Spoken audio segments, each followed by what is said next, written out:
वृंदावन में बिहारी जी की अनन्य भक्त थी। नाम था कांताबाई। बिहारी जी को अपना लाला कहा करती थी, उन्हें लाड़ दुलार से रखा करती और दिन रात उनकी सेवा में लीन रहती थी। क्या मजाल कि उनके लल्ला को जरा भी तकलीफ हो जाए। एक दिन की बात है, कांताबाई अपने लल्ला को विश्राम करवाकर खुद भी तनिक देर विश्राम करने लगी।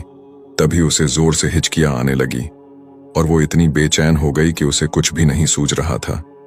तभी कांताबाई की पुत्री उसके घर पे आई, जिसका विवाह पास ही के गांव में किया हुआ था। तब कांताबाई की हिचकियां रुक गई। अच्छा महसूस करने लग गई तो उसने अपनी पुत्री को सारा वृत्तांत सुनाया कि कैसे वो हिचकियों में बेचैन हो गई। तब पुत्री ने कहा कि मां, मैं तुम्हें सच्चे मन से याद कर रही थी, उसी के कारण तुम्हें हिचकियां आ रही थी, और अब जब मैं आ गई हूं तो तुम्हारी हिचकियां भी बंद हो चुकी हैं। कांताबाई हैरान रह गई कि ऐसा भी भला होता है। तब पुत्री ने कहा, हाँ मां, ऐसा ही होता है। जब भी हम किसी अपने को मन से याद करते हैं तो हमारे अपने को हिचकियां आने लगती है। तब कांताबाई ने सोचा कि मैं तो अपने ठाकुर को हर पल याद करती रहती हूं, यानी मेरे लल्ला को भी हिचकियां आती होंगी। हाय, मेरा छोटा सा लल्ला हिचकियों में कितना बेचैन हो जाता होगा। नहीं, ऐसा नहीं होगा।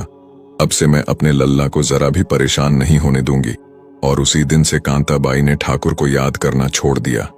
अपने लल्ला को भी अपनी पुत्री को ही दे दिया सेवा करने के लिए। लेकिन कांताबाई ने एक पल के लिए भी अपने लल्ला को याद नहीं किया। और ऐसा करते करते हफ्ते बीत गए और फिर एक दिन जब कांताबाई सो रही थी तो साक्षात बांके बिहारी कांताबाई के सपने में आते हैं और कांताबाई के पैर पकड़कर खुशी के आंसू रोने लगते हैं। कांताबाई फौरन जाग जाती है और उठकर प्रणाम करते हुए रोने लगती है और कहती है कि प्रभु, आप तो उनको भी नहीं मिल पाते जो समाधि लगाकर निरंतर आपका ध्यान करते रहते हैं। फिर मैं पापिन, जिसने आपको याद भी करना छोड़ दिया है, आप उसे दर्शन देने कैसे आ गए। तब बिहारी जी ने मुस्कुराकर कहा, मां, कोई भी मुझे याद करता है तो या तो उसके पीछे किसी वस्तु का स्वार्थ होता है, या फिर कोई साधु ही जब मुझे याद करता है तो उसके पीछे भी उसका मुक्ति पाने का स्वार्थ छिपा होता है।